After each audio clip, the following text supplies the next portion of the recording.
gentlemen, we are here in Miami, Florida, South Beach, baby, at the famous Mike Ferry Conference. I'm here with, I would say, probably the most two gorgeous people here at this conference, right?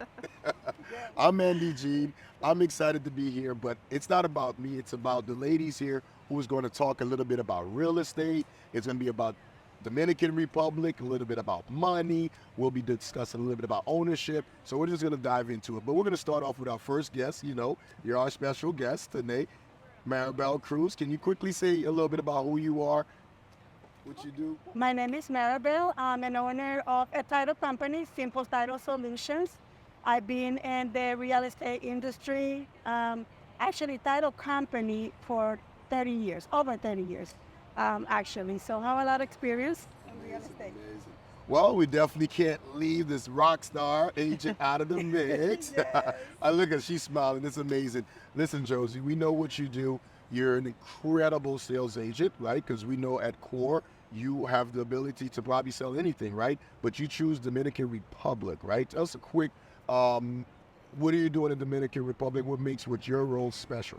I honestly, I chose to get into real estate because when I came to the island, I had so many questions and nobody had the answer for me. I'm like, okay, how do I set up a bank account? Like, what do I need to do to buy property? Like, there were so many questions that I just didn't have the answer to. So for me, like the main thing I love doing is just helping people kind of bridge the gap between how do I do it and doing it and answering the questions, and not just helping them find property, but helping them like literally, build their roots here. So Absolutely. Well, yeah. that was, I would say, my similar experience.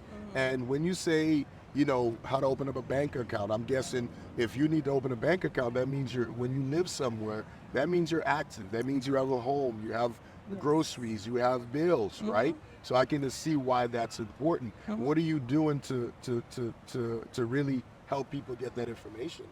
Well, if someone if someone reaches out to me and they're like, hey, I want to, move to the Dominican Republic, I have a list of everything that we need to cover. Like, we don't just help you find property, we help you with everything from setting up a bank account to, buying furniture to, all the little things that you need when you're moving to a new place. Absolutely. So we do that for you. Well, it's no secret that Realtor D.R. right now is trending all over the Amber Coast, all over Dominican Republic. In terms of, I would say from what I'm seeing in the data, there's over $100 million in inventory. I mean, we're getting listings every day. Buyers are flying from all walks of life to come here and in the DR to purchase property. I know you specialize in luxury real estate. Can you tell me what those clients or that demographic of clients buying luxury real estate, how are they're making their decisions to take that leap into a country perhaps they never mentioned? Yeah, well, the majority of my clients, like I have a lot of clients flying in now before the end of the year, and quite simply, the common theme is we've looked at multiple different islands. We've looked at Mexico, we've looked at Panama, we've looked at Hawaii, we've looked at all these places, and the DR just checks all the boxes for us. Wow. And yeah, and there's a lot of incentives too. Like when you buy property, for example, Villa Meravia, it's under a corporation. You don't have to pay property taxes. There's a lot of incentives, and at the end of the day, their dollar is just going to go a lot further here. They know they're investing, in a safe and stable economy. It just checks the boxes for them. So that's kind of the common theme between people who are investing there.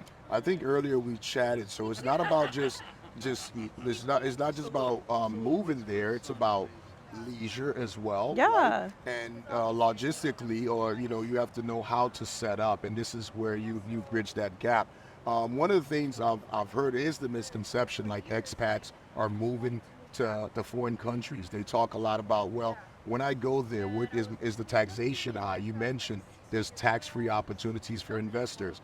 Obviously, you mentioned before that you can afford something on the beach versus here in South Beach. My God, I think a rock is $1 million.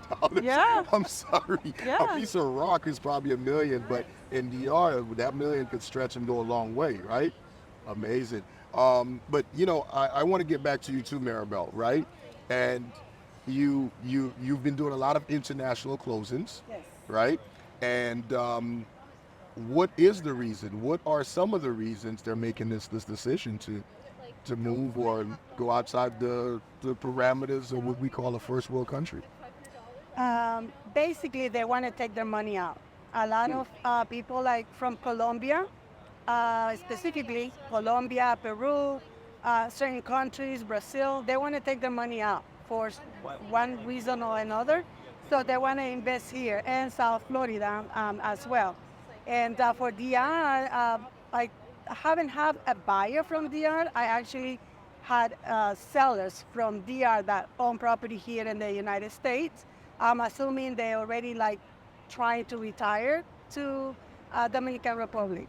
What you're telling me here is the money's flowing back and forth. That's correct. Right? So the money is coming from the big countries like Canada, Europe, Yes. America. It's going to the islands. And some of the islands, because remember, I have to tell her, and Josie's an example, there are folks who bought in DR a while ago, right? Whether it was properties, whether buying a little project, and now it's probably went 3x, 5x. So that's probably one of the things I would say that's been keeping that flow. Well, and it's funny because I'd say like once a week I'm on the phone with somebody who was born in the Dominican Republic and then moved to either Miami or New York, grew up there, went to school there, started their families here, and now they're retiring and they're wanting to come back and retire. Well, where they one of the came from. things Mike Ferry said earlier, because we're at the Mike Ferry conference and we're extracting all this knowledge, we're meeting as much people as we can. He said, you know, when you have a strong database, right? You have folks that you've been doing business with for so many years. If they can move out of the region, right, That's where right. you are, but guess what? 5 years, 10 years later, they want to come back. That landscape is no longer the same. And I can use myself as an example, right? I've only been going back and forth to DR, and when I come back, I'm like, wow, this is a new building. Okay, Yes. this was just a regular block. Now there's a high rise. So I'm starting to feel like I'm disconnected. So what I'm doing is reaching out to some of my friends who are still here, who are in real estate, attorneys, and saying, what's going on here? So I see where you're coming from. I see exactly that trend is happening. But you know, one thing we do know, and I want to say this because Realtor DR has really, I would say, kind of cracked the code, right? Where folks are moving in droves and they need the right place. Now, is there any restrictions on folks who cannot buy? Is there any don't do's? I know we can say you can do this, you can do that, but can you give me a few things that they should be careful and stay away from so they don't get into trouble if they do decide to buy outside the country? If someone from the state of Florida to buy in another country, Yes, I yes. don't believe there's any restrictions. I don't believe so. So you can just rock. You can Yes, come to of course. Maribel, Yes. put your money up, get a Yes. hotel in another country, Yes, as long as it's clean money. That's correct. That's the only thing, of course, as an escrow agent, because the title company also has an escrow account. Obviously, yes, we will make sure that the funds are clear funds. No, but sometimes we talk about folks that have money, and I want to get to you, Joseph. We talk about folks that actually have money. What about the folks that don't have a large savings, but they have a nice deposit? Can they go to Dominican Republic and find financing? Yes, they can. We have financing available. We work with Scotiabank. So for my Canadian people watching this, it's actually the Scotiabank in the Dominican Republic is not tied to the Scotiabank in Canada because there is a Scotiabank in Canada. That's the main bank there. The only tie they really have is if you have a debit card from the Scotiabank in Canada, you can use it to withdraw money from the ATMs with no charge. But as far as like financing goes and things like that, any U.S. citizen, American citizen can get financing through Scotiabank, and they'll finance up to 70% of the appraised value of the property. There are obviously a few things that need to be in place for that to happen, but a lot of the time we have clients that will opt for seller financing. We have a lot of sellers that do seller financing. It's a shorter term, usually requires 50% down, and then the other 50% is paid off in max 5 years. But that is a more, just quick, easy option if people want that as well. Well, what I've noticed, and I want to highlight what you just said, that seller finance actually opens the door for us as agents as an option, right? Yeah, of because we course. know banks don't always approve a loan for one No. reason or another. No. But the seller, on the other hand, when we open that opt-in option, then they look at it in two ways. Like, okay, cool. I'm able to sell my home Yeah. at price, usually at asking price. And within 5 years, I'm generating revenue, passive income. And God forbid, things do happen, right? And I feel too, even as a buyer, you have a little bit of leeway and more flexibility Yeah. to deal with a seller who's financing. And you can get financing. creative. You can get as creative, like, hey, I'll do a balloon payment of this in 1 year and then another. Like, you can get way more creative when you're working with the seller than with the bank. International. It actually, with the team, that I do work with, loan officers, and all the conference I hear that it's easier, same thing that she is saying, it's easier here in the state of Florida and the United States, in fact, to lend to international clients, like Really? anyone from DR, anyone from Colombia, or any other country. It's a lot easier for them to get approved to purchase a home here in the United States than for us that are U.S. citizens. Really? Interesting. Yes. Why is That's that? good to know. Yeah, so us for United States citizens or residents of the United States, it's a lot more difficult to obtain financing. For international clients, it is also a 70%. That's as high as a lender can go. And of course, it's not only one lender, it's a lot of lenders that do international loans, and it's a lot simple, easy for the clients, international, to obtain financing to I'm purchase a happy. I'm property. happy you brought Here, that point yes. up because about a month ago, the CEO of the company, the brokerage firm, Bobby, he mentioned how the company is going to expand out of the DR. Yes. Right? It's not a DR business. It's a global business. It's a business that's going to potentially go to Colombia, Panama, the Bahamas, all the different islands that are rapidly growing. And I like that you mentioned that because it continues to slap me in my face that people are becoming global. Yes. That's what I'm realizing, right? I hate the fact that there are people who says, well, listen, man, I can only live in this one zip code. I can only live in this county. I can only live in this city. I can only live in this state. Bump that, right? We can right. become global citizens, right? Yes. And we have the tools to help make that happen. Guess what? I'm always done. I know you guys are busy. You're busy. But I want to do this. Just give maybe 1 or 2 points of how people can better their lives, right? Let's before you answer that. We're living in a climate right this moment, this very moment we're at war. This very moment, there's this mental shift in instability, right? We know there's some folks that are not sleeping good at night.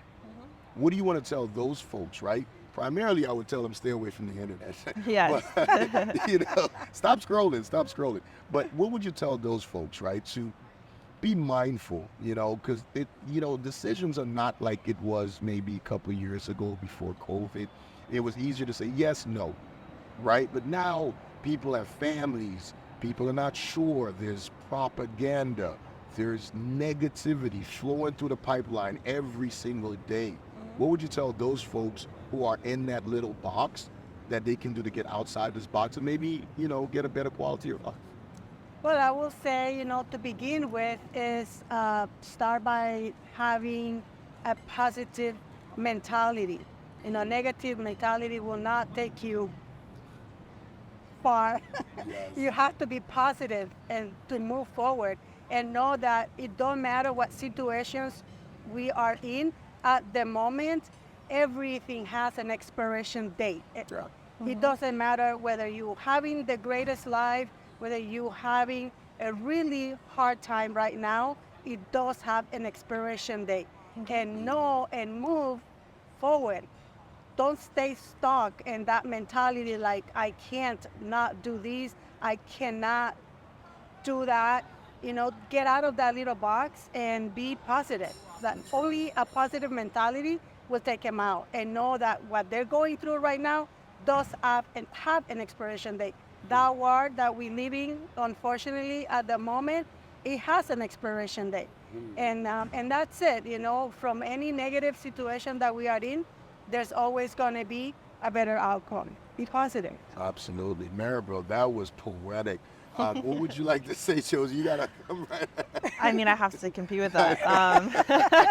I'm no poet, but I would say I get messages all the time of people saying, I wish I could do what you did. I wish I could do it.